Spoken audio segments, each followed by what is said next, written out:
Hello, buddy. How you doing? Good evening, Nick. Yeah, I'm doing well. How are you?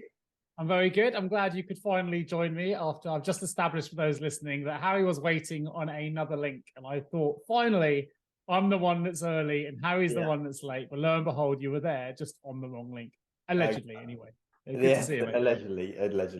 Yeah. No, it's good. It's good to be here. Nice to chat. It's always a bit of a hectic one sometimes when I have this mentoring group, which I had at 6 o'clock, and so we were doing that from 6 till 7, and then I was frantically trying to make some food and then get on call. So I was already said to you, 10 minutes late, and you were like, perfect. And then ended up being I was 15 minutes late. So never mind. No rest for the wicked, mate. It's what it is. You're a busy man. See, it should be you talking about entrepreneurialism and all the things you're doing rather than Oh, I don't think I'm as busy as you, mister. I don't think I'm as busy as you. In fact, actually, I decided to book a holiday today for the first time. Okay. I'm going to go to Lesbos, which is a Greek island, and I'm going on this thing. I don't know if you've heard this brand. My friend put me in touch with it called Mark Warner. You probably quite like it, Mark Warner. They're similar to like Nielsen stuff, but their activity. So they're all in. So flights, accommodation, food, but then all the activities as well. So they have like daily classes, like 3-4 times a day. Like I'm going to take my my road bike shoes out there because they've got like road bikes, they've got mountain bikes, they've got sailing, windsurfing. So it's all part and parcel of it. So he's quite active. Sorry? And when do you go? Wednesday. So I only booked it today. Oh wow. Okay. I called him last week and they said, if you wait till Monday, you might get even more of a discount. Wasn't much off, but so I'm going just for a week because I've got time off anyway. So I'm going for a week and then I'll probably stop by Brighton for a few days on the way back. But I'm looking forward to just going, and I wanted to go and do a bit of focus of exercise. The other option was Cyprus because my folks are going there now, but I didn't really want to do that. My brother's just come back from is it Thessalonica or somewhere like that? Thessaloniki. Amazing. Thessaloniki. Yeah, that's right. Too. And he said it was like an undiscovered place. He highly recommended it. It's kind of, he said it'd be perfect for stag do's if you wanted to go, loads of bars, but no stag do's do. So it's kind of undiscovered. Oh, really? It's like really nice. Loads of really nice bars, good food. I've not been myself. Obviously. I'm pretty sure that's where we would pass. For years I've been saying we should do an Istanbul to Athens bike ride, which would take about 9 days. So we'd have to do 1 day, mate. 1 day. Well, Thessaloniki is where we'd go through. Maybe when we get this this podcast up and running with huge listeners, we can put a little GoFundMe page and they can fund our trip across Turkey and Greece. Watch this space. I've actually got Ironman Stafford on Sunday, which I thought was not this weekend, but the weekend after, and I suddenly discovered that it's this weekend. So it was a bit of a shock to the system. That's my bad preparation, but it hasn't been in my mind because I've been injured and I haven't done any. Yeah, I was going to say, how's the quad? Quad's all right, but I've done an injury. I haven't mentioned it on the show, but I've done another injury to my hip, like hip flexor, which is I haven't ran for 4 weeks. I've done I've done 1 run in 4 weeks. I've done no swimming for those that track what I'm doing on Strava for 4 weeks. I've been on the turbo, but I haven't cycled the distance I'm doing on Sunday for 8 months. So it's going to be the first race where I'm really under prepared, and it's like I haven't even looked at the race info. But it's with me that's kind of enjoying the setup now. Like there's no pressure to perform because there's no way that I physically can. I'm just not in shape for it. Yeah, I did it last year. There's literally zero chance. There's no ego talking here. There is genuinely zero chance of me getting anywhere near the time I got last year. So we're gonna make a family day out. Family coming. Is it a full Ironman? Is it? No, it's a half. So I think last year was 4:47. So this year it'll be probably 5:10, 5:15. If I get under 5, I'll be delighted. I think that's a bit of a push. It means we'll be done by 1:45. Have a nice lunch in Stafford, little one around town, and it should be a good weekend. Fair play, mate. Fair play. But what we're going to talk about today, I think we talked about it a bit last week. Well, not last week, off air last week, or when we met last week. And you want to talk about it, and I think it's quite an interesting topic, and we're talking about connection. Social connection in particular, right? Just to make that clear, the idea of being connected to others and how it can impact our well-being and not. That's what angle I was taking anyway. Yeah, so when you were talking about connection, and this is what I was going to say, maybe not necessarily social connection, and we can talk about that, but more connectedness. Okay. I and think what they probably are both connected, right? No pun intended. yeah, But yeah, that's probably. fine. That's cool. So Well, I'm we're always gonna going to take a different angle on it, aren't we? So I'm going to go from a more esoteric point of view, and that's where I was going with some of my brushing up on my research sort of thing. But connectedness and connection is a massive part of the beat model, right? It comes under the activity part of the BEAT beat model, because for me, like we've talked about before, I realized that connection is hugely important. And what's interesting for me is over the last few years, where the whole COVID pandemic hit, is people started to realize the things that I'd realized a decade and a half ago. And one of those things they realized was the importance of human connection with one another for mental well-being, but also physical well-being. So it's quite interesting that kind of came about. And obviously we've been massively challenged over the last few years with connection. Sure. And one of the reasons that I go to the Mind Valley thing, which I'll be doing in July, is primarily for that connection piece. And like I've said before, sometimes when you focus on one area of the beat model, the other areas will fall by the wayside. So I know that when I go for the connection piece in Mind Valley, the sleep is going to definitely drop. The exercise will probably to some degree drop. I tend to do a lot of steps, but not really formal exercise. The food may drop a little bit. So a bunch of other things are going to drop, but that's okay. That's the whole point of the beat model, is that we know for those that listen to that episode that something for you, the one bucket that you sometimes do that does need a little bit of refilling in your instance, is the social one, right? Is that connected? That's the biggest one. I'd say that there's probably like two or three main ones. One is the connection piece, the social one. The other one would, I guess, be being outside in nature enough, although I do get out to the park probably 3 times a week, but like actual nature would be really good. And then the one I'm rectifying at the moment as well, in the tranquility piece, is having enough holidays and doing holidays. They're 3 that I probably fall down with quite a bit, but connection is probably the biggest one. I think what's quite nice about this subject is a lot of the shows we've done so far have talked a lot about thoughts and feelings and mindset. This is a little bit more linked to well-being. I think it's slightly different to, I mean, it's all closely linked, but I think the well-being side, there's a lot of studies, a lot of information out there, particularly post-pandemic. I've had guests on my other shows that talks about this a lot, where it's been shown that close relationships actually are make us a lot happier than fame, than money, than what I would call tools, right? That idea of having a close relationship with somebody and maintaining those close relationships actually give us much more happiness throughout our lives than any of the tools like money, which I think is a tool that anything else can provide us. And I think that's in a post-pandemic world where loneliness became a real pandemic, problem of its own proportions as a result of that, right? And there's lots of studies that talk about it's been heading there for a long time. I mean, actually, you talk about friends being more important than money. That's one of the things that they put on the side of the Lululemon bags, the yoga brand, Lululemon. Ah, nice. Yeah, I like it. They got good stuff. It's really good stuff. I'm wearing Lululemon top, Lululemon trousers. I tend to only buy Lululemon. It's a yoga brand, isn't it, predominantly? But I've got my wife and I've got a couple of Lululemon things. It's just a really good quality. They need to improve a few things, like the shirts. I don't buy shirts from them because the shirts are no good. But I tend to buy light sweaters. All my exercise shorts are Lululemon, my tracksuit bottoms. But certain things I'd like to get in touch with and get a few ideas of mine. I was really happy because we went to the States, to Boston last year. And my daughter's birthday would have been her 13th birthday, and I took a risk of buying her some Lululemon stuff. Bear in mind, she'd never usually let me buy any. She used to buy things herself. She's 13-year-old fashion for a dad at my age. Is not always going to get it wrong. I said, I think she'll really like it.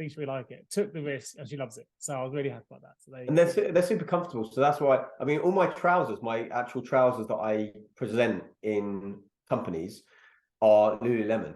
And one of the main reasons I buy them is because they're neat trousers, so they look like they are just regular trousers. However, for me, what's really important when I buy clothes is stretchability, especially because I'm going to cycle a lot of the time, or when I take the stairs, I'm taking it 2-3 steps at a time.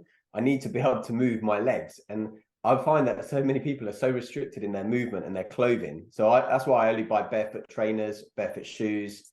We sound like an advert for we're not. I promise you, we're not been sponsored by I'm not Lululemon. It's sponsored. just, we're going to talk about gadgets and stuff, and maybe clothes as well. But anyway, so but, nothing to do with social connection necessarily. If they want to sponsor us, that's fine. You know, we're going off piece totally. But yeah, the pandemic definitely, I think, accelerated the whole loneliness thing. We are entering that way anyway, and I think part of that is just modern society. For example, people are living. If you look around at the buildings, right, they're building these 1 and 2 bedroom flats as opposed to these 3, 4 bedroom houses a lot of the time, and we start to live in these isolated ways, at least in the West, where we don't have these extended families living with us. People are living single longer. Like when I think about my mum getting married at 20, she was engaged by 19. My grandmother, actually, from my dad's side anyway, she was, this will sound crazy, right? Especially to you, bearing in mind that Eva's 13. My grandmother from my dad's side, my paternal side, was married at 14 and had her first child by 16, which is my mum was married at 17. Your mum was married at 17? She was, yeah. Wow. That doesn't surprise me at all. And my sister had her first child at 16. So really? Wow. Well, there you go. Not surprised at all. I did not know that. And I'd like to add, my mum is still happily married now. In fact, it'll be her 50th wedding anniversary in January.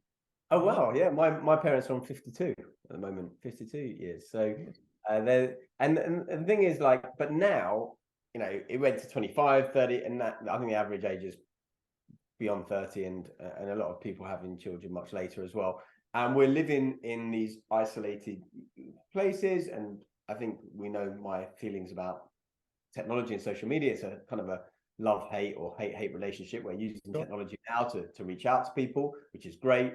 And at the same, and we wouldn't have had this conversation maybe otherwise, but at the same time, then it can be an easy substitute. And in fact, the other day, actually, speaking of connection, I was invited to a good friend of mine's sister's 40th, and I'm friends with her as well. And I've been very good friends with her family, and the extended group. And I've got like a second Asian family, if you like. They're all like Indian.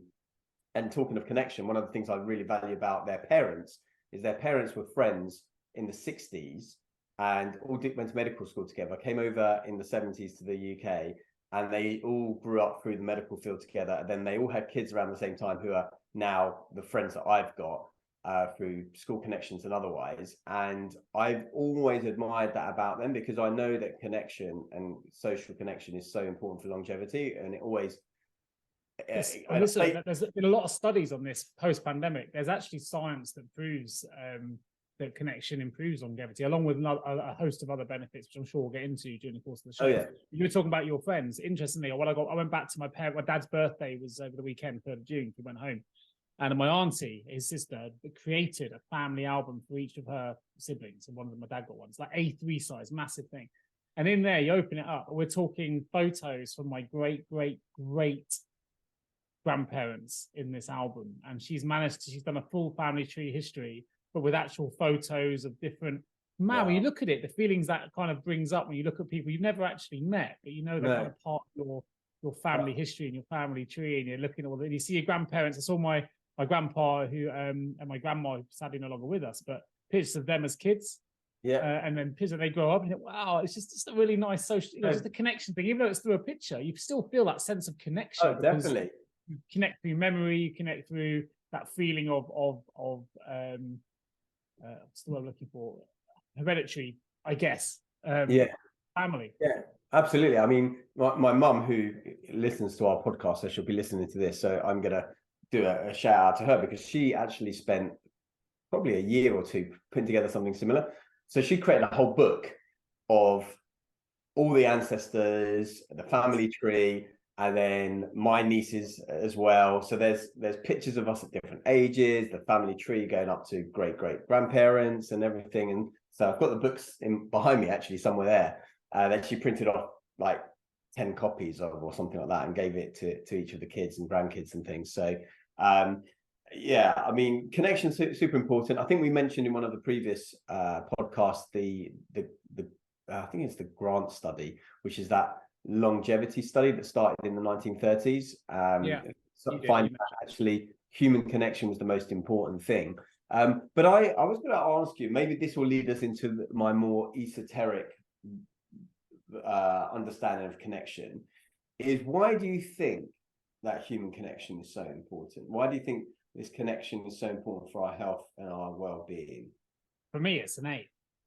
That's. I mean, we know there's lots of studies that say that it releases chemicals in the body, things like oxytocin and things like that, which make us feel good anyway. But it's innate. I think compassion is innate. We naturally want to, and actually, if you use go to Darwinism, right? Everyone talks about the survival of the fittest. It's not necessarily the case. If you go through the where humans in particular have survived, it's actually those that have shown more love and compassion and togetherness and family orientation that have actually come through the test of time. So I think it's an innate thing, and that probably comes for me in my views from being brought up by a mum who's specialized in baby development, who's looked at children and studied baby brains and studied how they develop and how their sense of belonging to a parent, their needs. I was talking about often babies cry just a security mechanism to say, hey, is mummy still here? So we need that connection right from birth. Oh, absolutely.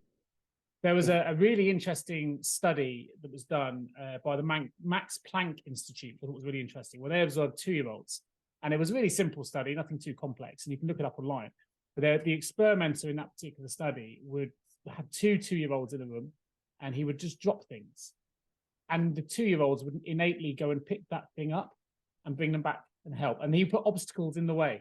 So that as long as they could see what he did, every time he'd drop something, the obstacles would navigate the obstacles, pick up the thing and bring it back to the experimenter. And I think that at 2 years old, we haven't got the consciousness to overthink these things, which suggests therefore it's an innate response. But we know, and actually post-pandemic, there's been loads of neurological studies, I'm sure you've read. There's a really good book, which I'll remember the title for, I'll look it up in a minute, which I did a Blinkist on, so I haven't read the whole thing, but I did the short form book, which is all about, it was called Why Are We So Wired to Connect? Why Are We So Wired to Connect? But in that book, they talk about all the neurological connections that happen in the brain in relation to social connection. So, as I said, oxytocin being one, but the dopamine response. So I think for me, it's an innate thing. I think we need it. And every study shows we live longer. Our immune system is stronger. We feel better. And I work in the world of recruitment where the one thing you teach people when you're speaking to clients and candidates is you need to mirror them. You mirror people, that makes them feel like they belong. And actually, we do that naturally. If someone smiles at you in the street, we tend to smile back. If someone shows you a really shitty face, tend to feel the same way back. So for me, it's quite an innate response. Yeah, I think when I remember studying NLP and they were talking about matching and mirroring and things like that, and people often think, oh, isn't that a bit manipulative and this and that? I can say to them, look, when you look at a group of friends in the pub, they are naturally, because they're in sync with each other. We do it naturally. Yeah. So all NLP did, neuro-linguistic programming, was decode what we already do and put it into a framework for you. It's not, so that's why I say it's not necessarily manipulation. But I wanted to bring up a couple of things. And the Darwin thing is interesting because he's often misquoted and people don't actually understand a lot of what he said. But one of the things, I think it wasn't really survival of the fittest anyway. I think it was survival of the fittest community or something like that. So it was innate about the community. But the other thing I wanted to mention, as your mum's into baby development, maybe she'll be able to point me to the right study. But I've written about this in the book that's coming up, and by this point it might even be hearsay, but I remember hearing about this experience where it was like an orphanage or something like that, and all the babies were there, and what happened was there was one baby at the end who tended to not get sick, not be that ill, survive much longer than the other babies and thrived in the end. And it turned out that actually there was the baby at the end of the row, because the nurse, when she got to the end of the row and she'd done all the stuff that she needed to do with the babies, she had more time with the baby at the end. And so she would hug it and support it and things. And I was thinking about that the other day as I was watching this movie, I like my movies, and I was watching this movie called Old. Don't know if you've come across it. It's one of these M. Night. Is this the recent one when he goes to the beach? Terrible movie. Terrible movie, right? I actually was skipping through it. But one thing that triggered my memory for this particular study was You know the teenager ages, and then she has the baby dies because hasn't got enough time to be cared for. Exactly. So she didn't have enough time to be cuddled, and so died within 5 Spoiler minutes. alert, but we're a bit late for spoiler alert. Yeah, it's not the Terrible best movie. The biggest spoilers, just don't watch it. Yeah, don't watch it. I was watching it, to be honest, like skipping forward every 10 seconds here or there because it was on my mobile as I was taking the tube. But the point is that human connection is so important. But I think what I was talking about last time, I was talking about HeartMath, and I was saying how the energy fields from the heart and the head are interconnected within ourselves, but at the same time, when we are touching someone else or in a close proximity, our fields are interfering. Now, where I want to go with the more esoteric side of things is that we see what we see, right? Which is our body, our tables, our chairs, and everything else. But we know that there's a lot of invisible stuff around us, right? EMFs, for one of a better example, radio waves, whatever. Yeah. So there are things that we can't see that have an impact on us, because they have an impact because we can hear the radio if we turn on the radio, right? So we know that they're there. Same with the waves that we've got, right? We are connected on a level that is somewhat physical because it's interference of waves or frequencies, but we can't see it because we're not physically touching that person. And I guess where I wanted to go with this is I've been, as you know, studying things like mindset, mindfulness, meditation, yoga for a long, long time. But also my background was in physics and astrophysics and particle physics and quantum physics as well. And as I started studying both of those things more and more and more, I started to see the commonalities between where they were both getting to eventually. And science is now starting to get to a point where they're effectively saying what ancient yogis and gurus have been saying for a long time, which is effectively there's no separation and that we're all connected in some way, shape, or form. And the word yoga itself means union, or to yoke, means to bring together effectively.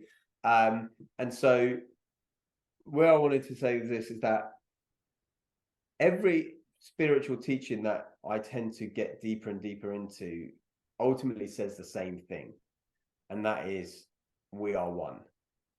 That we are one, and it's because we feel that we're separate from one another that actually ultimately leads to a lot of conflict and pain and suffering, because we don't see the connector. This is why we have wars, right? If you realize that we're effectively one tree, all separate branches and leaves of the same tree, we wouldn't be hurting ourselves, because ultimately it hurts the organism as a whole.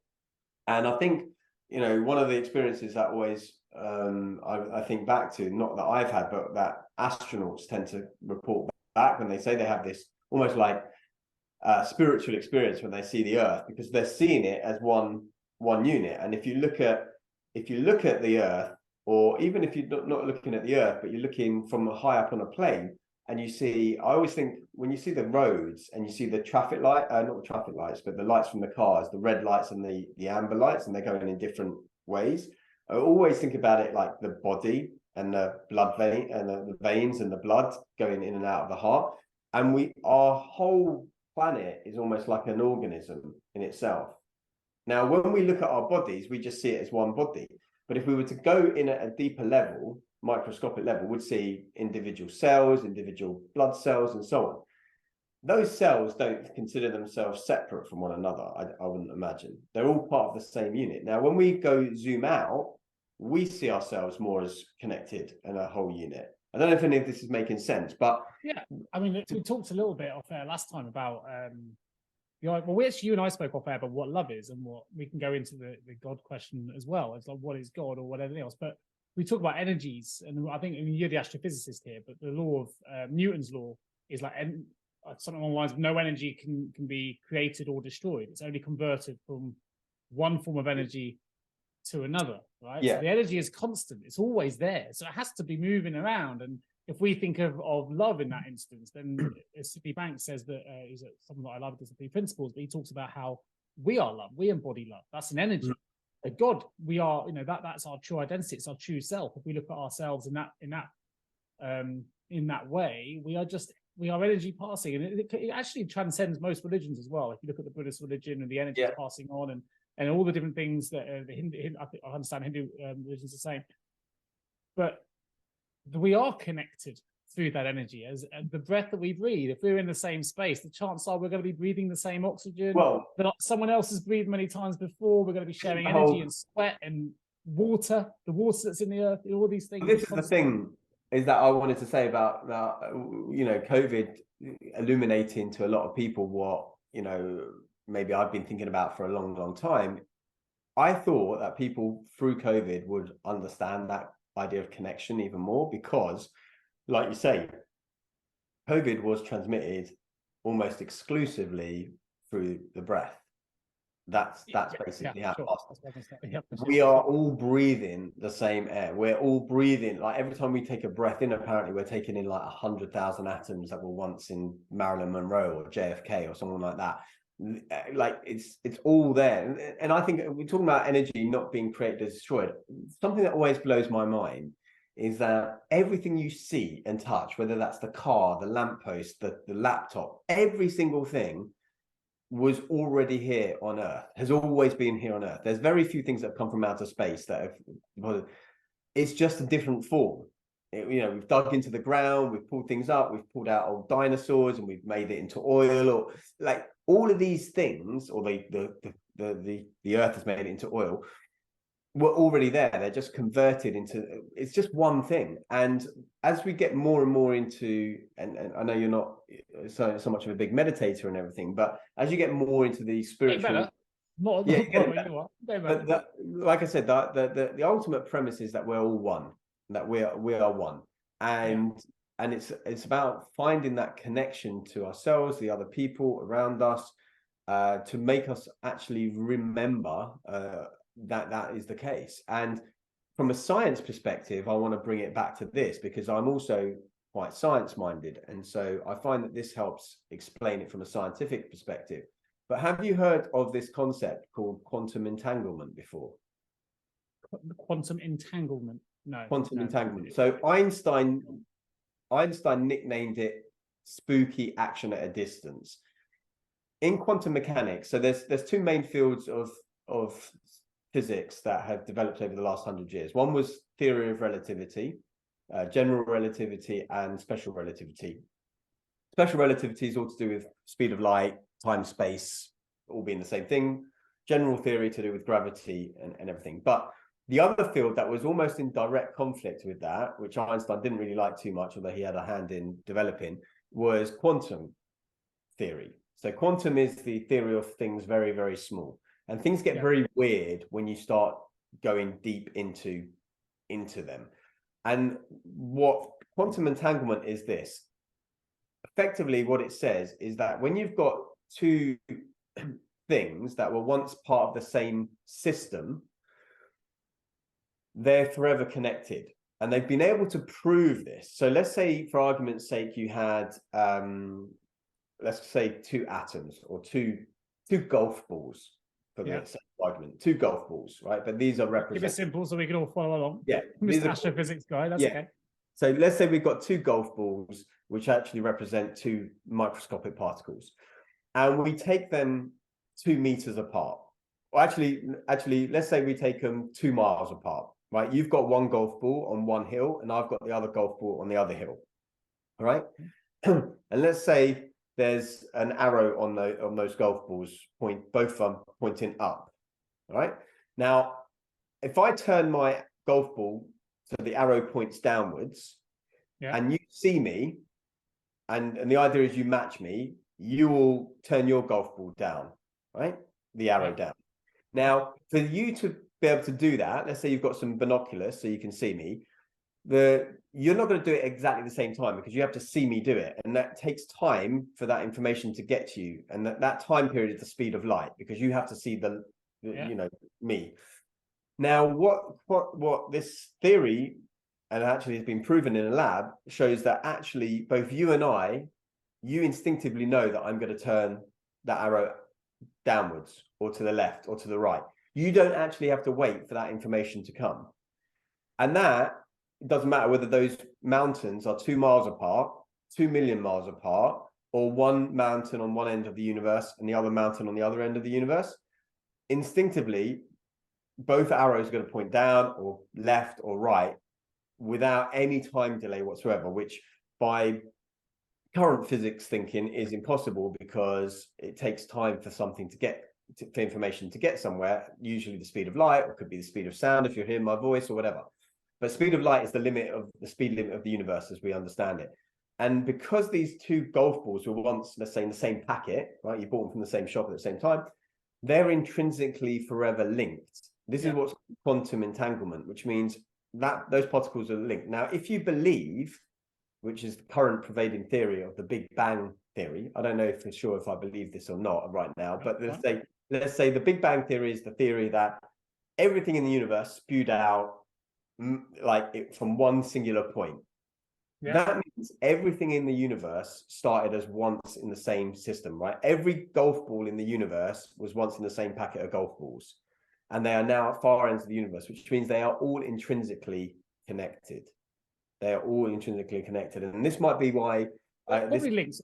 Sorry, I'm going to ask a question because it brings up there's a study done, and probably people have watched this, and it's a bit more fun. Because I think I don't know if anyone listening to this that hasn't felt this moment. The sixth sense, the idea that you know when someone's watching you. And actually, I don't know if you've seen it. There's a video YouTube study of this where people are going up and down escalators. Behind the wall, there's a group of people staring at the people. And as they got up the escalators, people keep turning around because they feel like they're being watched, but there's no one there to see. It's that innate feeling of connectedness where you feel at some. It feels to me that's maybe that's an example of what you're talking about or not, but it came into my head when you were talking. It's like it's similar some to kind of connection somewhere, because you're not seeing it, you're feeling it in your body. Or you're thinking of someone and then suddenly they call you. And I had this experience not that long ago, even with booking my holiday, right? So I'm booking this holiday and I text my mate, Trevor, who I don't know if he listens to this or not. I said to him, hey, I'm going here next week. Do you fancy coming? Because I know he's into these sorts of holidays. And bear in mind, this company that I'm going with, Mark Warner, they've got about 7 or 8 of these around Turkey and Greece. And he texts me back and says, actually, I'm there at the moment. And it's at the exact same resort that I'm going to. And you could say, well, okay, the chances are a bit smaller than that. But the point is that, when you've had that experience where you're thinking of someone, they call you, or you feel someone staring at you behind you, we are all connected. And I think as you get deeper into spirituality, you start to realize it. But when you get deeper into quantum physics and physics, scientists are starting to more understand that. Now, I also wanted to kind of share with you something else with quantum physics, which is really, really crazy. Well, just to give the listeners a slight rest from the quantum physics side of things, which can be, kind of mind-blowing. And I know you're going to get there. We've got things to talk about. I quickly had a look up for the quote that I was trying to find from Sydney Banks about love. I didn't quite find it, but I did find another one that's quite interesting, where he says, "We are one with no separation except for the illusion we have of our own bodies." We're all one except for the illusion we have of our own bodies. And the illusion he's talking about is relation to our thought, because there's no human being more spiritual than you or I. The idea that everybody is equal, we're all energy that's moving from one space to another, never goes, as per Newton's law. So therefore, you, as anyone listening to this, is as good as anybody else on this earth. No one is better. Everything else is layered. We have a social perception that people are better because of their achievement, but no one is innately better than another individual in terms of the way that we are. It's just the way that we act and the way that we behave that alters that. So the only reason we don't see it, therefore, is due to our thoughts. But I love the idea of, as he says, he's not talking about energy. He's not talking about the connections necessarily in that example. We are one. His quote is, we are one with no separation except the illusion we have of our bodies. And what I thought was also interesting, we got talking about this at the end of the last show, and I think I may have even mentioned it in the show, and I probably butchered it slightly, but we're talking about this going back. There's loads of studies now on neuroscience and how it links to anxiety. We know that, we talked earlier, it leads to longevity in your life. You have good connection. We know that low connection, actually, there's studies have shown there's more inflammation in the body for those that have low connection, that there's more anxiety, more depression, higher suicidal risk, all these things that come with a lack of connection. But actually, there's a Chinese proverb which would have gone back years and years and years ago, which I may have mentioned before, but I love it. It says, if you want happiness for an hour, take a nap. If you want happiness for a day, go fish. If you want happiness for a year, inherit a fortune. And if you want happiness for a lifetime, help someone else. Now, one reason I want to mention that is, that links to connection, but it's not, we can talk about connection to a blue in the face and the fact that there are energies that go from one to the other, that we are innately all connected. But actually, to feel true connection, it's not, we have it on a molecular level, which you're talking about in astrophysics, but we also, to break the loneliness trap, it's not enough just to know that we're connected. No. Actually, in order to really build the benefits that come with it, the longevity, the stronger immune system, and everything else, we have to know that other people really care about us and are there for us, that we have relationships based on vulnerability, on empathy, on trust, that there is an overall sense of care from somebody else about how we are feeling, about our personal well-being. And I think, so I just think there's two levels to this. There's one which we are definitely connected molecularly, but there's also, in terms of improving our well-being, we need to actually show that we care about others and build on that important connection piece. Well, what I want to say is it's so funny you talk about, showing you care to other people and things like that, because actually in the mentoring group that I was doing an hour before this podcast, the topic of conversation was around service and giving yourself to others, and actually this plays a part of the Beech model, right? This is the PSPC part, right? Passion, service, purpose, and connection within the activity part of the Beech model. Because one of the things that I do probably for the last 12 years, on day before Christmas Eve, there's this thing called Basket Brigade. I'm not sure if you're familiar with it or not. And this is actually how I got into this group called the Yes Group. Before I'd even gone to the Yes Group, which was a personal development group that I was part of for a number of years, still am part of, and actually led it for a few years, was this thing called Basket Brigade. And hundreds of volunteers, they get together and we go and we hire a school out. A school loans us their building on the 23rd of December, the day before Christmas Eve. And we go there and we have been fundraising throughout the year, and we have bought loads and loads of food that is going to create hundreds, if not sometimes 1,000 or 2,000 baskets of food hampers for underprivileged people across London. And they do basket brigades in different cities across the world. And it started from Tony Robbins many, many years ago. And you put in the chicken or the turkey or the vegan option, and then the carrots and the pudding and everything. And the first half of the day, everyone's listening to Christmas music. There's banter, there's people on stage, and then there's a whole system. It's really organized. I should share a video with you. And you do all that. And then in the second part, what you do is you go and get 4 or 5 hampers. You go in your car and you have different addresses that you're given, and you go across London and you start delivering these hampers, and you knock on the door. Often they answer, sometimes they don't, but they answer the door if they're in, and you just leave the hamper, and you're the messenger. You don't tell them what it's about. You say, I'm the messenger, here it is. And then they open it up eventually, and then there's a note in there, and it says, Merry Christmas, and once you maybe get back on your feet, this is where this came from. And some people then join the following year. And so it's all about showing people, and we do that at Christmas time, but we should do it year round, is showing people that we care, creating this idea of community and connection and service and charity and volunteering. And and by doing that, that's what triggered in my head. I was thinking, like, even when I'm feeling really tired and low, when I do something for other people, I always feel more energy. And that's why it actually ended up being part of we can get it from watching those YouTube videos, right? There's loads of videos out there about random acts of kindness, people that give a blanket to a stranger, and if you watch it, it makes us feel warm and fuzzy inside. Oh, yeah. Because of how it makes us feel. There is I can't remember what it's called. There is a Harvard study on a particular, they've actually named what it's called. I'll have to try and look it up now. When you actually get that warm, fuzzy feeling, they've actually termed it at Harvard what it is. You give someone else with compassion. I'll look it up in a minute.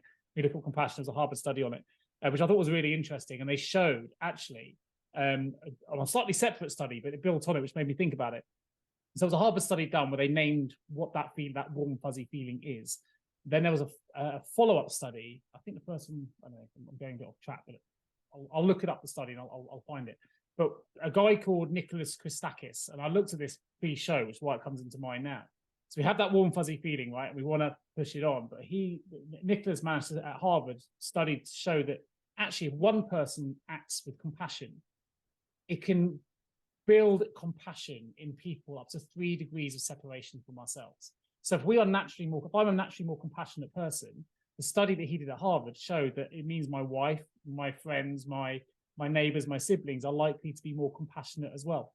And there's also studies that show the same is true for happiness. And obviously compassion often leads to happiness. We show compassion for others, it makes us feel better inside. What I thought was really interesting in the study, and I'll put a link in the show notes, was that the study showed that it's not just us. And this links to your connection piece as well.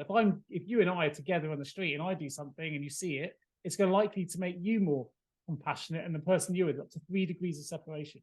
Wow, that's amazing. Well, I mean, this is not to do with compassion, but like there's a weight loss thing where it shows like if your friend's friend is overweight, you're like 25% more likely to be overweight and things like that. I think it was Dr. David Hamilton. I really recommend his books, by the way. David Hamilton, PhD. He's got some great books. I'll have to dig out a few for you specifically, but he was talking about this, and we are so connected. One thing I wanted to say actually, one on the videos that make you feel happy. I was watching one today, and there was kids playing basketball, probably about 7, 8 years old, that sort of age group. And there was one kid who was not really able to do much, or maybe I think he had an illness or something, and the other kids were like shooting in. And then there was this other guy who was like the biggest kid in the group. And I remember the tag said something like in life be number 50, and he was wearing number 50. And what he did is he grabbed the ball, or the kid grabbed the ball, and he stood behind him and held him with his hands, and then helped him get the ball in or something like that. And it was just such an emotional bit for me. Like a 2-minute thing. I was like, oh my God, like 7 years old, and you're thinking like that for other people. There's a famous Ironman video of a guy, and I'll have to put the link in it because it'll literally make you cry.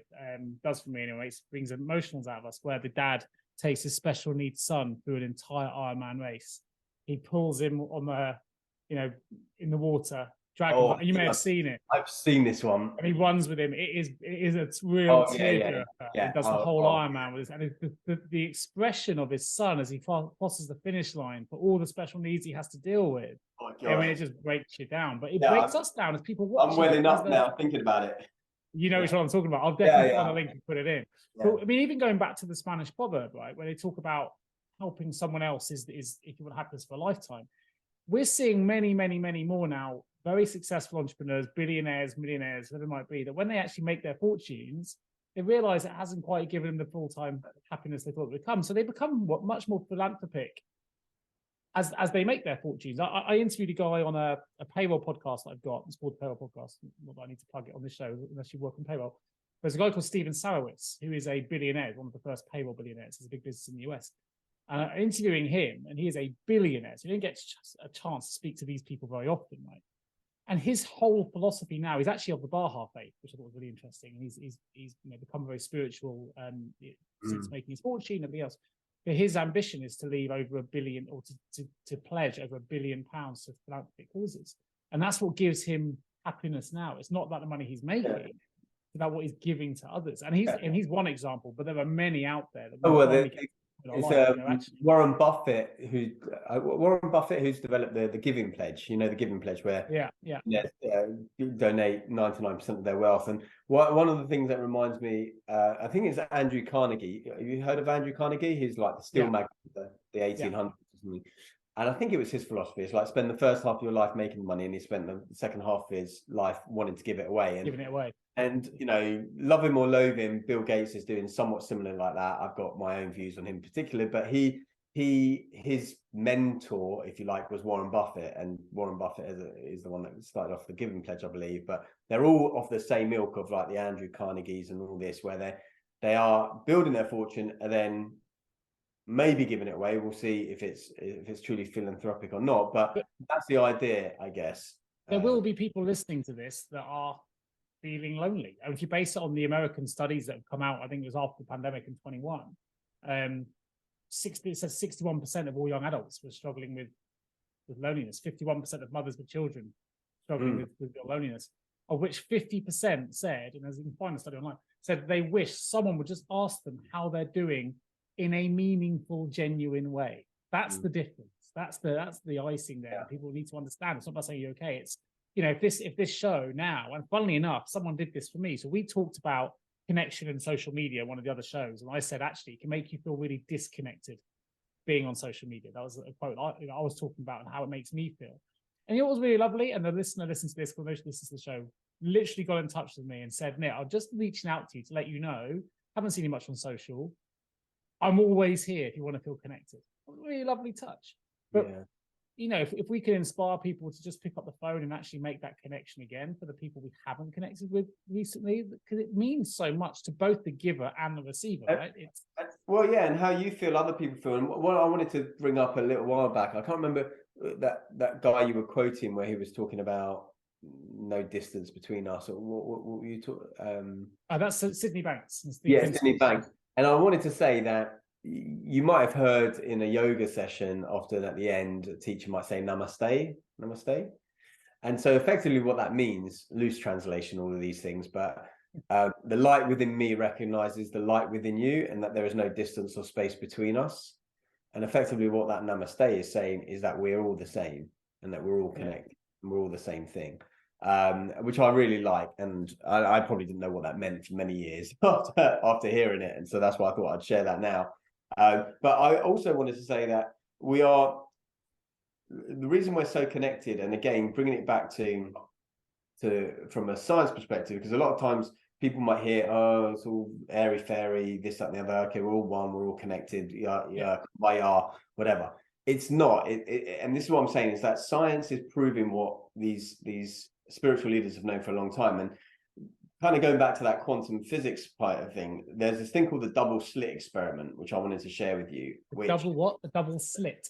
Double slit. So imagine you've got like a piece of paper with a slit in it. Okay. Or let's say it's a metal sheet with a new one. Yeah, it's cool, got it. So there's a metal sheet with one slit in it. Now, let's say you were to fire marbles at that slit. Some are going to hit the metal bit, and some are going to go through the gap. And let's say there's another wall on the other side.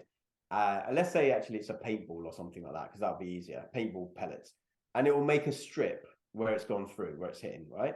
Now, if you had two slits, you would end up with shooting those pellets two strips on the back wall, right? Because some pellets are going through the left-hand slit, some pellets are going through the right-hand slit. You end up with two slits on the back wall. If instead of pellets of paintball pellets, you had water going through, what happens is as each wave, as the wave goes through the two slits, it creates two ripples, like two semicircle ripples. When the two crests of the wave meet, it creates an interference pattern, which makes things higher. When the two troughs of the wave meet, it creates a pattern, makes it lower. And what that means is on the back wall, what you see is not two slits, two markings. You see a whole stream of markings because of the way that the wave has protruded outwards. And I will share with you afterwards, Nick, a link to a YouTube video that we can put in the show notes so people can watch. But effectively, what this is saying is, when a wave passes through those two slits, you get an interference pattern, right? Like 10 or 12 vertical strips. When a particle passes through those two slits, you get just two lines. Right? Yep. Now, what they did is when you go microscopic, right, and you go microscopic to like an electron instead of a marble, you go down to an electron level, and they fire these electrons at this double slit. They see on the back wall not two slits, not two markings. They see the whole gamut of markings, the whole lot, like it's behaving like a wave. So what they thought, okay, well, maybe we're firing all these electrons too quickly and they're interfering with each other somehow. So they would fire them one at a time. And they're still seeing this wave pattern, right? So then they're like, hang on a second, we're firing particles, like little marbles, at this thing, and we should see two patterns, but we're seeing 12 across. That doesn't make any sense. And the maths is even weirder as well. The maths shows that the particle goes through one, it goes through the other, it goes through both, and it goes through neither. Gets really complicated with the maths. Then they thought, hang on a second, let's be a bit cleverer. Let's find out what the hell is actually going on here. So let's put a little microscopic camera so we can see what is actually happening. And when they put the camera there to look at what's going on, then the pattern they get is back to the 2 lines. When they take the camera away, the experiment behaves like a wave. When they look at it, it behaves like a particle. This is called wave particle duality of light, effectively. So us being the observer is actually affecting the result of the experiment. When we look at it, you get 2 lines. When we don't look at it, we get a wave pattern interference. And sounds like a naughty child that when they're in your view, they're really well behaved, you turn away, they're messing around. This is what I'm trying to say, is that we inherently know that we, as an observer, are not actually independent. We're not independent, because this is why we have placebo-controlled trials, double-blind placebo-controlled trials, because double-blind means that the person giving the pill doesn't know whether it's placebo or not, because you might give little tells away through your demeanor, whatever. Or when we talked about this last time, when you go to a football match that is played behind closed doors will probably yield, between the 2 same teams, might yield a different result than a football match played. Interestingly, on that, just because I know we talked about the book by Simon Ong, Energize, and actually one of our listeners bought the book and posted it on LinkedIn and said she really enjoyed it. That was good. So I'm glad to listen to that. You probably saw it.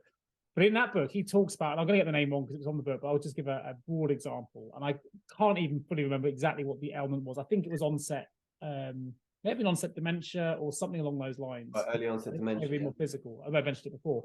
But he was desperate to got quite depressed, trying to find a solution to his problem. Traditional science and medication wasn't working. They said, look, it's irreversible. But he found out about this new study that was going on rats, and it was to reverse this. Let's call it, I don't know what the exact ailment was, but anyway, on rats they found it was being reversible. Let's use dementia for example in this particular instance. But he then went to try and become one of the people in this research study and was successful, and he got the drug and went back to the doctors, and he realized that this drug was amazing. Like, it was doing everything they said it was. Fantastic. The doctors were like, this is amazing. Like, you are defying science. This shouldn't be happening. And he was able to live a very normal life, and none of the symptoms that should have impacted came through, right? But then he went back and said, I think it was about 10 years later in the book, and apologies, I'm probably getting the numbers wrong. It doesn't really matter. What I'm trying to say will make sense. He went back to see the results of the final study with the rats. It turned out it didn't work. And then he found out he was in a placebo study anyway. The whole drug he'd ever got the whole time was placebo. How the mind had obviously impacted him so much that he was able to overcome it himself. This ailment the doctor said wasn't possible. I mean, there's a brilliant book called Cured, actually, which talks about many different things. Oh, that's an interesting one. I mean, there's a similar one called Mind Over Medicine by Dr. I know that book as well. Yeah, you know that one. Brilliant book. Love that book. I think you recommended it, actually. Yeah, I probably did actually. I might have recommended it. And most trials do not work, do not outperform placebo. You know, my whole life is called the thought gym because I know the power of the mind. Sure. And I talk to people as well about the nocebo effect as well, because it's the opposite, where a doctor tells you, oh, you know, you've got 6 months left to live, and then people bang on die, even though they've read the wrong chart and it was nothing to do with you. And this is why, like, witch doctors in, you know, these crazy tribes might work, because, you know, you have so much faith in that witch doctor, they tell you something's going to happen, it happens. We're in that weird dynamic at the minute, right? So my dad, who listens to the show, like, he was given 6 months, then 18 months. That was over 2 years ago. Still with us. We're hanging on strong. We don't know what that date's going to be. He's got terminal cancer, but you know, I almost felt like the doctors did it to prepare us for the worst, to get us used to it. And then everything now was just good news. It was almost like, let's make it really bad, so then they all feel positively positive. But doctors do not have a crystal ball. They do not. We're just giving him loads of things to look forward to. We've got a party celebration in August. He's got, as I mentioned earlier, 50th wedding anniversary in January. I think the brain and the body can really, I know we're coming away from connection now, but the idea of having something to look forward to has such a profound impact on our health and our well-being. Well, yeah, I mean, look, doctors do their best, but they're not fortune tellers, and they're basing a lot of their assessment on averages, historic, whatever. I mean, same, my brother-in-law's mum, she was given maybe a few weeks left to live, and that was like 18 months ago. And you know, they're not crystal, they don't have crystal balls. And should they even tell people this if they don't know? But then you could say, well, you have to know to get your affairs in order. let's make it relevant to today's conversation. What was really interesting, I told you what we did on Saturday, which we went home for family, my dad's birthday, right? So 73rd birthday, but the whole family went. And the connections now, we're valuing that way more than perhaps we may have done, because we know that the time we've got left is finite, right? And we know that with everybody, there's one certainty in life, is that we've got death.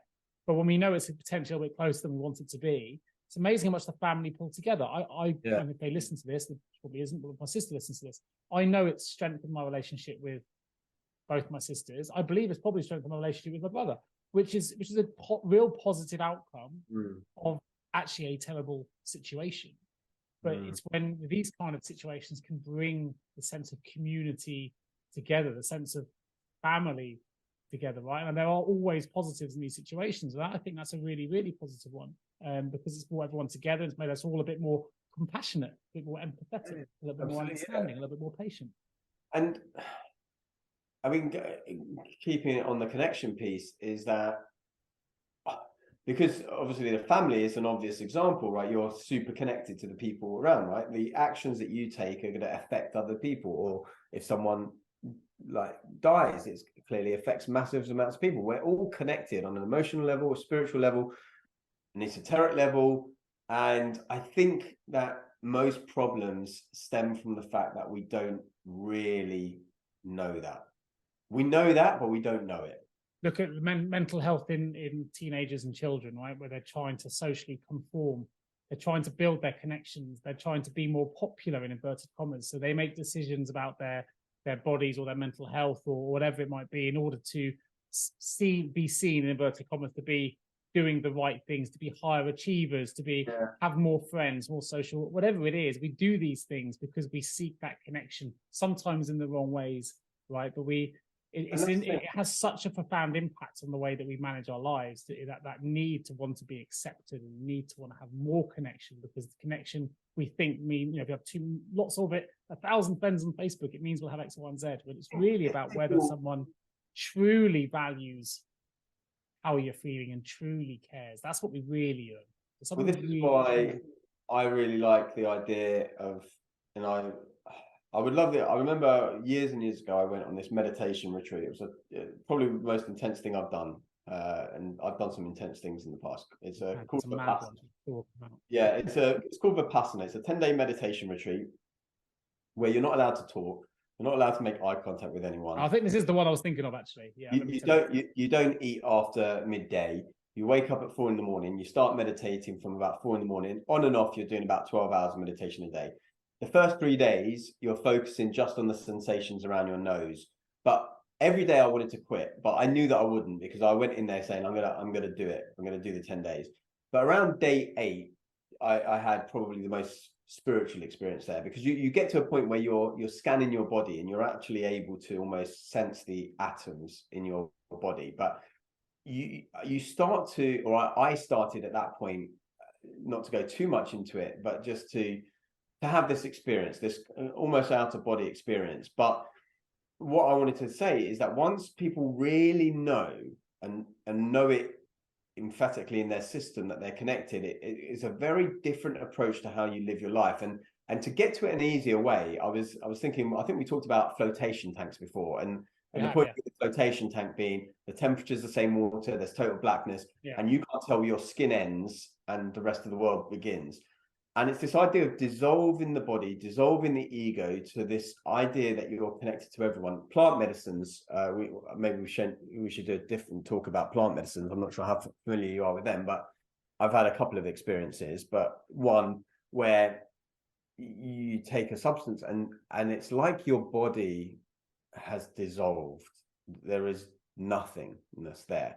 And you are somehow here, there, and everywhere all at once. Whether that is imagination, I don't think so, because a lot of people have similar experiences, or whether that's because our human brain works the same way for everyone, and that's why we all get that experience. But a lot of people who have these even near-death experiences or these spiritual experiences, they talk similar about this idea of feeling at one, of feeling connected. And even though I've had some experiences like that, I still live in the real world, so I still feel, irritated by the person that cuts me off in traffic, and want to that look links after my again family to more than other people's maybe, or when whatever. we're well, we have loads and loads of wishes and goals. When we're ill, we only have one. Yeah.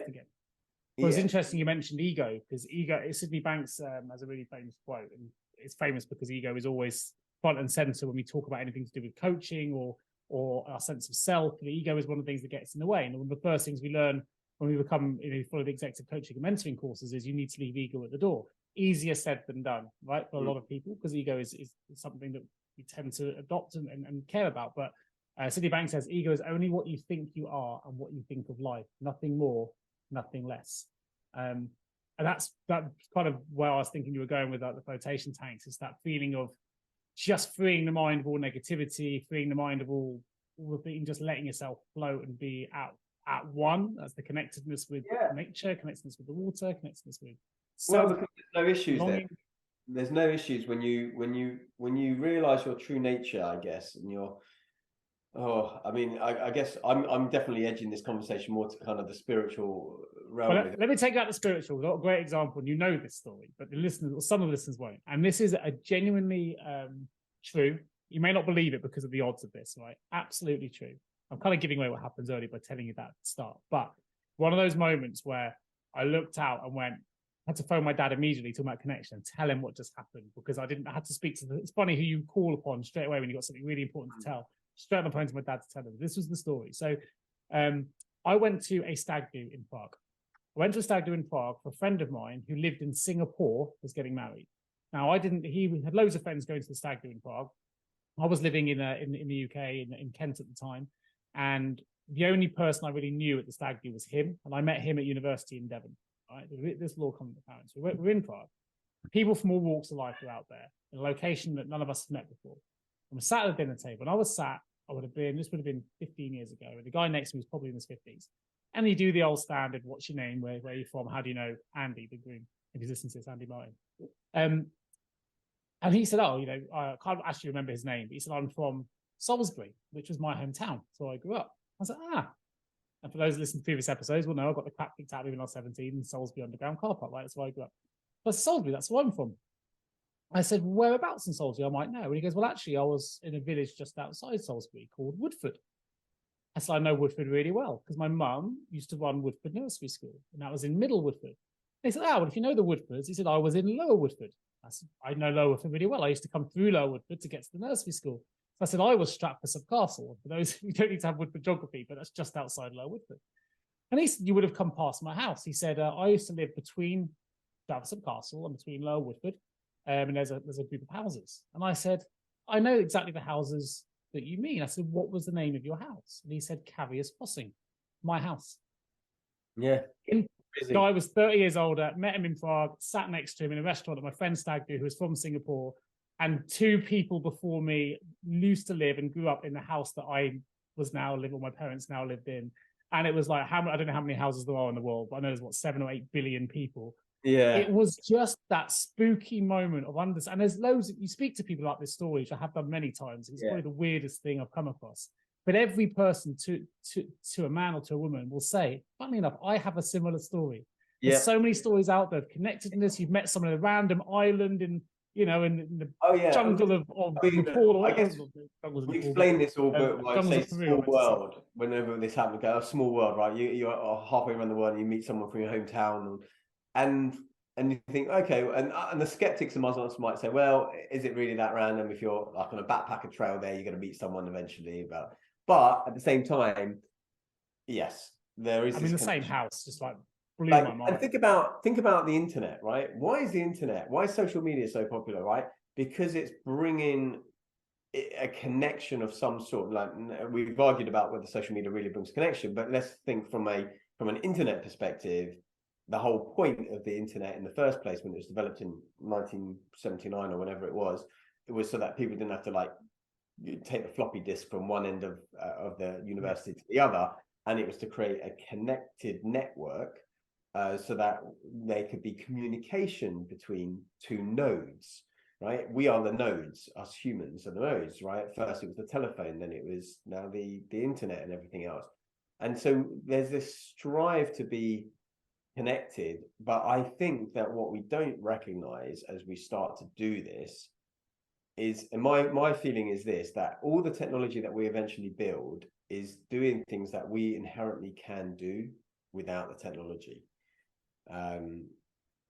We can go a bit more into what that might mean in a future episode, but I feel like that's what we're doing, is we're trying to create an interconnected world. And eventually, you know, when they start to put chips into backs of people's heads and the internet in your brain and Neuralink and all of that, it's to create this hive mind, to put it into the Borg Star Trek universe of things. But we want to be careful with that, because as we talked about social media before, the more we try and be a forced connection, the more we can feel disconnected from things. You know, that we know that loneliness is on the rise despite all the tools we've got at our disposal. This is why, despite these tools making us more connected, we feel more lonely than ever. We're too busy, in inverted commas, to have a social life, or we need to be more attractive, or we need to achieve more before we can go out and socialize with those people. There's all that social challenge and pressure that stops us. Well, this is the thing, to do your quote that you've quoted to me many times that I really like, which wasn't your quote, but someone else's. I don't remember whose. Every quote someone else's. Where you say, you know, the person that looks out dreams, the person that looks within awakens. And I think right now we're looking out, right? We're building these Neuralinks and we're building this connection. Suddenly the internet's going to be in your head and in your sleeve and whatever else. But actually, if people looked within, and there's a program through Google called, I think, Search Inside, or Search Inside Yourself. It's a mindfulness program. M People song. You got maybe, to search for maybe. But it's a mindfulness program that Google operate, and it's about searching within. And I think that if people did search within, if they spent more time in that inner space instead of that outer space with social media and everything else, you'll realize that you may not need those things as much. And actually that a lot of what we can do, and when you get really deep into it, people have these ideas that they feel connected very rarely with other people, maybe in meditating on opposite sides of the world, or, you know, lucid dreamers can sometimes do some crazy things. So I just feel like if we do that, we're going to start to realize our connectedness to one another on a more, you know, we talked about energy being constant. Well, you and I give each other energy through these shows while we do them, right? If we didn't enjoy it, we wouldn't do it. That's pretty simple. When we speak to people on the phone, if it's our mum or dad, and you want to call and give good news, it gives us energy, gives them energy as the recipient. You know, if people picked up the phone and spoke to people, I went around my house and knocked on the door and spoke to people and met people face to face as a result of this episode, I can guarantee you, if it's someone that means something to you and you have a connection at a deep level, you'll gain positive energy from it. You'll feel good for it, but so will the recipient of that. And potentially, as the studies show, so will 3 people 3 degrees away from you feel that. Well, because we're all connected, right? So what's good for the system, and this is what mycelium networks, right? Mushrooms, and when mushrooms in one part of the forest are lacking nutrients, they have their nutrients diverted from mushrooms miles away. There's a whole. I didn't know that. Yeah, there's a whole connection there, because nature cares the butterfly effect is something we all know about, right? And that's again, connections. Yeah, exactly. It's that's the thing. Yeah, the butterfly flaps its wings in Brazil and makes a tornado somewhere else. But this is the thing, and we kind of realize it, but we don't kind of realize it. It's like, yeah. So yeah, I don't know. That's kind of all I've got to say on that at the moment. I think I'll say so. So in my research, it was quite interesting, and it doesn't really link to connectedness, but it does link to compassion and our true natures, shall we say. There was a study I came across called the Economic Gain Paradigm Study. I don't know if you've come across it. Really interesting. Obviously based on economics and money and power and those kind of things. And we talked earlier about how, you know, people, when they've made their fortunes, often want to give their money away. But the study, in the study, people were given a certain amount of money each, but they were given the money and they had to act immediately in what they would do with that money in a group situation. They could act fairly and share it with the other participants, or they could keep it for themselves. Really interesting was when they were given no time to think about it, nearly everyone in that study chose to share. It was only when they were given time to think, which means it's no longer innate, it's something where our thoughts get in the way, our feelings and everything else, that they started to change their minds. But the innate decision was always to share. And that, for me, links back to that compassion. What's our true nature is to be connected. And I thought you probably have more knowledge than I do on this because you study it in more detail. But I was really interested to find out that those with low feelings of connection, feeling lonely, actually have more inflammation in the body.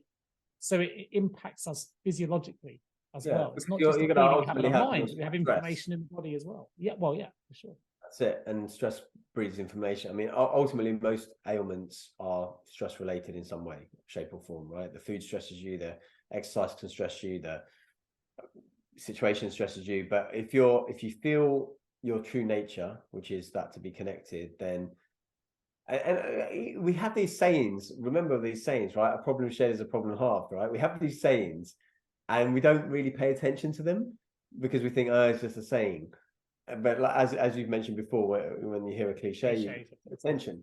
But when you share that problem, it's lowered, right? So therefore, your stress is lowered. So those people that feel connected to people are having better ideas, well, better ways of communicating their issues with people. This is why I like certain communities where was I the other day? And I can't remember. It might have been like an old. I was driving past somewhere. It was like an old man's cafe type place where all these old people, they just go and they sit, they have their coffee. A lot of this happens in Greece a lot of the time, where they have these Kalymnios and they're all these. You get them in greasy spoons in the UK as well. Certainly, but those that have been to Llandudno, I places suppose like that. they go and they leave again. These things they're there for like 6 or 8 hours, and they're just chatting. And I was at the barber's the other day, and it's the same thing. And it's this idea of chatting and being able to effectively, almost like what we would call therapy, right? Which is interesting actually, because now, like say in the States, it's a bit more popular than in the UK, but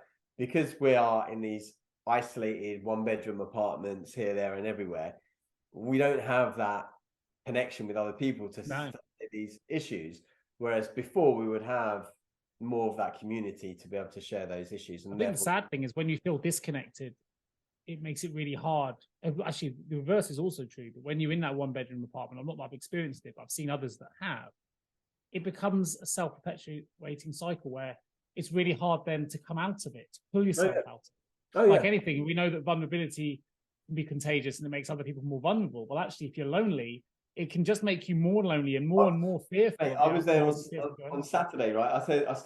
We started this conversation talking about being invited to that 40th. So I was sat at home 8 o'clock at night on Saturday, and I was thinking to myself, can I be really that bothered, right? To trek all the way into Liverpool Street, go down there for a couple of hours, and it actually took me like an hour and a half each way, pretty much. And I'm glad I did, because I got there, I saw people I hadn't seen for like 6 years. I saw parents of friends and everything. And I knew that I'd feel better for doing it, but it's so easy not to. And then you go downward spiral. It's hard to pull yourself up. So you've got to catch yourself sometimes and just create a lot of energy to change that momentum.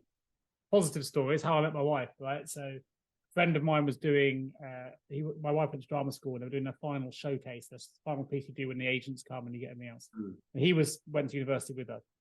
I'd never met at this point, and he was going to London. They went to Birmingham School of Speech Drama, and I went to Royal Holloway to do my master's there, so not many miles away. And he said, I'll come and stay with you, and he said, come and see the show. And I was like, oh, bothered. It's like all the way into London to see like a musical. I'm not really into musicals. It was their final showcase. It'll be all you guys celebrating. I won't know anyone except you. He's like, come along. He said, there's a girl here, generally true, that I think you'll get on really well with. Turned out to be my wife now. We've been together 20 years. I didn't know that at the time. And my wife will say, you were just thinking of one thing. And that wasn't the case. I was looking for connection in a different way. Anyway, I was like, you know what? I haven't seen him for a long time. And it probably was the thing that made the difference. Me going, I'll head out. I didn't know her, but I hadn't seen him for a while. And it was the easy decision would definitely have been to stay in. And I would have missed that opportunity to meet now my wife and the kids and come on the back of it. But I went in, saw Dave, which was great. Dave Cutler, his name is, and met Lucy, the girl he mentioned, and we got chatting. It turned out we had a lot in common, and here we are. And I hadn't made that decision to, whether you believe in it or not, or whatever, the decisions we make lead to certain things. Yeah. But I met Lucy on that day, and the easier I in my head, I was resigned to completely saying no. And then I ended up going, you know what? Otherwise, I'm going to sit here in my room and I may as well just go and I need to see him. I haven't seen him for ages, and it's a good thing to do. And now we know. One of the sayings that I've got up on my wall in the gym, which I got from a pendant that I had around my neck when I was traveling. I haven't got a tattoo, but for many years I wanted a tattoo, and I was always looking for a phrase, and I've got a few phrases that I'd probably put on that tattoo now. But the phrase effectively that I got from a place in Malaysia, in Kuala Lumpur, I think, effectively translates to this: never try, never know. That's it. And I often think about that, and or you've got to be in it to win it, or as Wayne Gretzky says, you miss 100% of the shots you don't take. And so you and I thought this with the holiday as well that I'm booking this week, because I thought, you know what, I don't know if I'm going to like this kind of setup. It's like all inclusive and this and that. But I was like, at the end of the day, you're going to make mistakes in life. You're going to make decisions that you wish you made, but you have to make them, and you have to be okay with making those decisions, because otherwise, if you make no decisions, if you have no experiences, nothing will change and nothing will happen. And so that sometimes only one has to work, right? You might have met 1,000 women before you met your wife. It doesn't matter, that only one has to work for you to find the right one for you, right? I'll go back to Matt Damon's About a Zoo. Love that movie. Where oh my God, I was thinking about this thing you know why? Because it's 20 seconds of courage. I was literally about to say this. Must be our connection over the airways, Harry. 20 seconds of bravery. I'll beat you to it. I need to tell you this story then. I need to tell you this like this. Well, before you do, because I don't know if people know that, but if you don't know the movie, which actually is based on the zoo. I'll explain it as part of the story. I'll explain it as part of the story. Go for it. Because the thing is, when you were telling that story about meeting Lucy, I was thinking back to when I met an ex-girlfriend of mine, and how you can trace back all the little steps. Now, I was at an event probably 12 years ago where I had first saw her, and I kind of was really attracted to her. But I'd never met her, but I just saw her, and I felt there was this energy or this aura. Yeah. About a week before that, I saw not the whole movie, right? So there's a movie but with Matt Damon called We Bought a Zoo. Yeah. Now, in that movie, so I'm explaining it to the listeners. In that movie, Matt Damon is a widower. And like I said, I didn't actually watch the movie prior to this, but I watched about 10 minutes of it. And he's a widower. He's got a couple of kids. They buy a zoo for one reason or another. But he's taking his kids to this cafe or this diner, and he's explaining to to his son, I think, or to both of them, like how he met the mother, and that she was sat at the table, and he was sat at another table. And he was umming and ahhing about whether he needed to go up to it. And I think he was recounting that his brother had told him this or something like that. But either way, his brother or someone had said, you don't need to be brave. You just need 20 seconds of bravery. You don't have to have all the answers. You don't need to know. You don't have to have all the answers. You just need 20 seconds of bravery. And it's that 20-second walk to the table. And then ended up, he married that woman and everything. But how it fits in with what I was going to talk about, which is why it was funny when you were talking about Lucy, is that at this event, so it was one of these personal development events, and we'd just done like this arrow breaking thing. So you put an arrow against your throat effectively, and you have to like walk into it and snap the arrow. And I was in a group, and everyone's cheering, everyone's done the arrow, and there's probably 5, 6, 7, 8, 1,000, 800 or 1,000 people at this event. So there's lots of groups of about 10 people all doing these arrow breaks. Now, this girl wasn't in my group, but as I did the arrow break, everyone was celebrating. And ironically enough, I went to that event because I quite like this other girl who was in my group, but she ended up getting engaged at that arrow break. That went well. But I saw this other girl in the corner of my eye. And as I saw her, I was like, my head was going, do I talk to her? Do I not? Blah, blah, blah. And I remembered that zoo 20 seconds of bravery. And I thought 20 seconds of bravery. And I thought about that many times. And I did the 20 seconds of bravery. I walked up to it. We ended up getting on, going out for like 4 years, living together and so on. And it was that 20 seconds. And as you were saying that story, I was thinking about a zoo, but I was thinking that's so obscure as a thing. Yes, we bought a zoo. That's what it's called. We bought a zoo. The zoo is around the corner from where I live. We've been. Oh, really? As you were saying that story, that was what was going through my head. And again, talking about that connection, where even though we're separated through hundreds of miles, I think we were connected in that story. I think we probably were, mate. Yeah, there you go. If someone could take it away, if you're not sure about something you want to do and you're listening to this, like, you don't have to be brave for the whole speech, don't have to be brave for the whole ordeal, the whole meeting. You just need to be brave for the first 20 seconds, and the rest will come naturally. And actually, in the end, I did watch that movie probably about 2 or 3 years ago. I ended up watching the whole thing, I think, eventually. Good movie. Actually, interestingly, I'm conscious of time, but there's something that popped into my head when you were talking. I won't get the numbers right because it's a study I heard about 4 or 5 years ago, probably. And you might know it better. You might be better quote what the study was. But really interesting. They put a lot of people, so let's say 50 people into a room. I think it was about 50 people into a room. And 49 of them were actors and one individual was not. And they gave a relatively easy mathematical equation for the group to do. Something like, I don't know, 10 times 12, whatever. And 49 of them submitted that, and the answer was submitted publicly would give an incorrect answer, which made the one person go, yeah, sure, that's wrong. But he ended up changing what he knew was correct, or he or her knew was correct, to go with the majority because there was 49 other people saying, no, you're wrong, it's this, right? Yeah. Then reran the study and had just 48 people give the wrong answer and just one give the correct. And not completely, but 50% of people that had this second person of support, and it's that support piece, that connection who gave the right answer, meant that they stuck with their original answer they knew was right. They just needed that one other person to connect with them, tell them, give them that security. And actually, when we're talking about loneliness, and we link that into loneliness, and there's loneliness studies out there, and loads of things out there. For humans, we typically only need 1 or 2 people to feel really connected to take us out of what is a loneliness pandemic, or whatever word yet. So I don't know who that person is for anyone listening to this. If you can identify who those 1 or 2 people are in your life, now actually at the end of this episode is the perfect time to pick up the phone, an email, ideally go and see them, and just see if you can reinvigorate that connection with that person.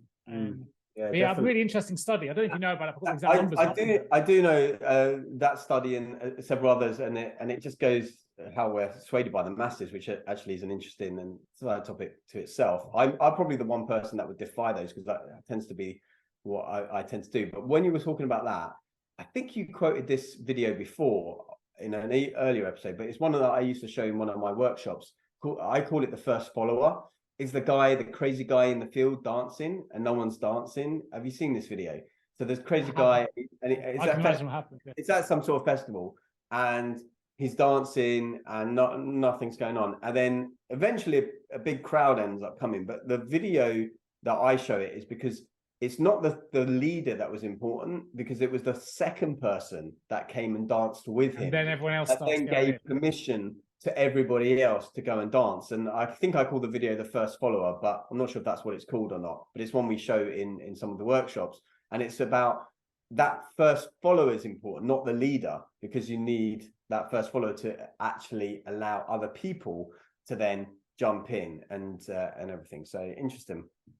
Yeah, and there's when I was at conscious of time now, but when I went to university, did my masters, I studied a guy called Guillermo Gomez Pena, who's a Chicano performance artist. He speaks multiple languages, and he was always about subverting different how they were essentially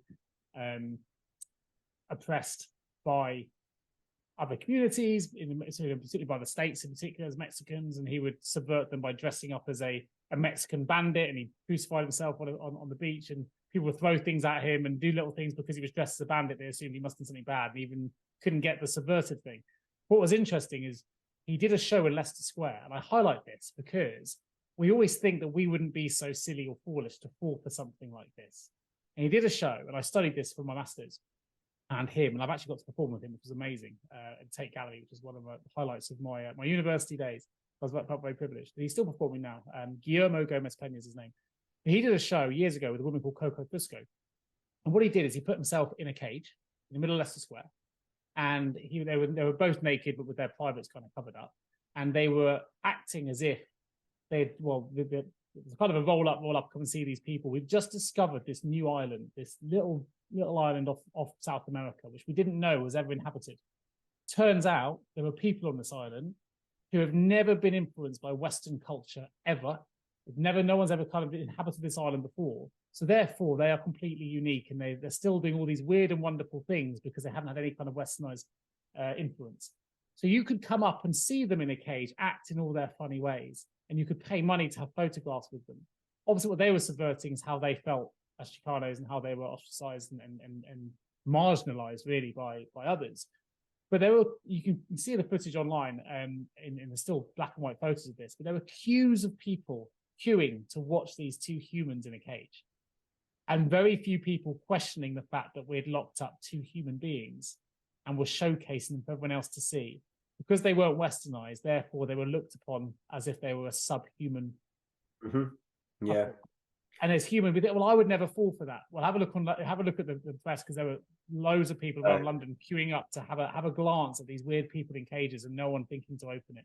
People always think that they would respond in a certain way until the thing happens, and then they realize actually human nature is pretty predictable in a lot of cases for the majority, and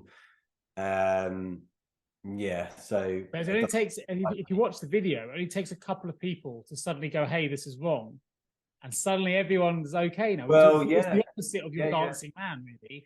But rather than joining the joy, they now suddenly join in with, well, I was going to do that, but they did it first. But you needed someone else to be the protagonist, someone else to sort of start that movement. But... yeah, definitely. Interesting.